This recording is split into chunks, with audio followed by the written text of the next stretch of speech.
Welcome, Mile Thrivers. Today, I want to talk about the five love languages and why they are important to you, how they can help you, how they can help you in your relationships, whether it's your personal relationships, your relationships with people at work, school, wherever it might be, any relationships, period. Knowing your own two primary love languages and knowing other people's or being able to use your little detective skills to figure out what the love languages are of these people will help you tremendously in communicating with them and having an easy flow of interactions with other people. And that's the primary reason we want to learn these love languages. This is based on a book by Gary Chapman. It's fantastic. And I use this a lot with my clients to help them in their personal relationships, especially if they're having complications, trouble getting their point across. Maybe they feel misunderstood within their primary relationship or their familial relationship. And it's so important to feel understood, but also to make other people feel comfortable that they are understood by you. So let's talk a little bit about it. Let's just go into what the languages are. And then I'm going to attach a link to this video to my full-length podcast episode on the five love languages. But here we're just going to go into what the languages are to give you a small peek or a bird's eye view into the subject. All right. So the first love language is words of affirmation. Beautiful. Absolutely beautiful. This means that you either receive words of affirmation. So someone tells you, oh, you did such a great job. Wow, you look really nice today. I'm so happy you're my friend. These are words of affirmation. Even I love you. These are words of affirmation. Now, when we're dealing with others, it's important to be able to speak their love language, but it is also important to be able to receive our love language. All right. So in Gary Chapman's book, he uses two quotes to help encapsulate the meaning of this language.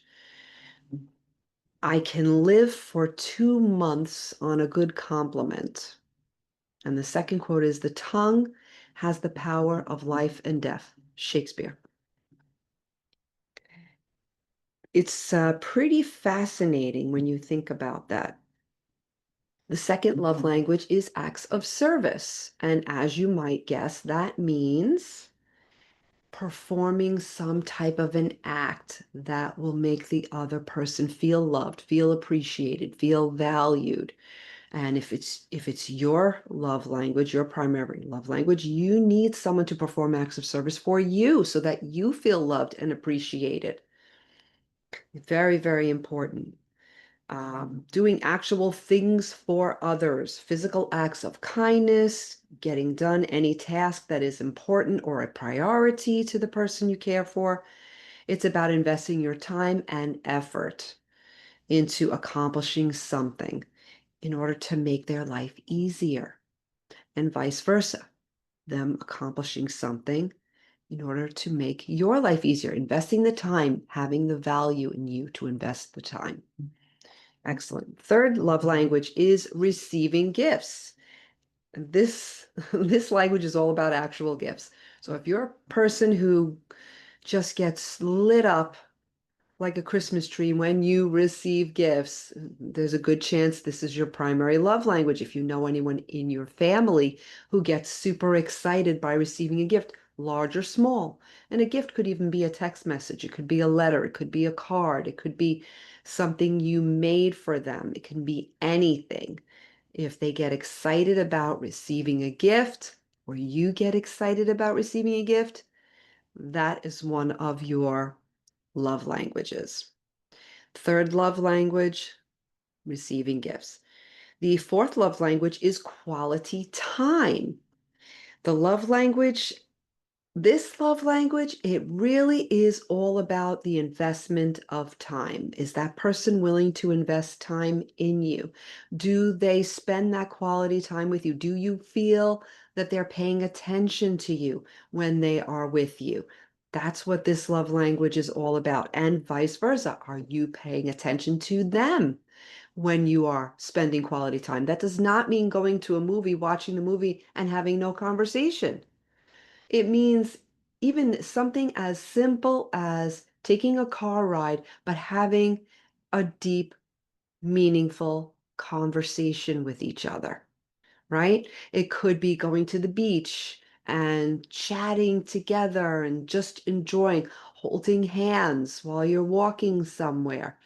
There's so many ways to express quality time. It is an investment, though. It is a huge investment of time rather than any of the other. They're each so distinct, these love languages, and that's why I think it's so special and so important.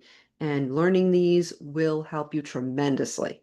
All right. The final love language, the fifth love language, is physical touch.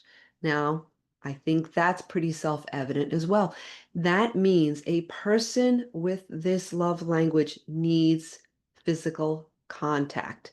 They need someone to touch them. They need to be held. They need to be caressed. They need to hand holding, kissing, hugging, sexual contact, any of these types of things, that is physical touch. Now, I can tell you for myself, my two primary love languages are physical touch and quality time. Those are the most important to me, although I am fluent speaking in every love language.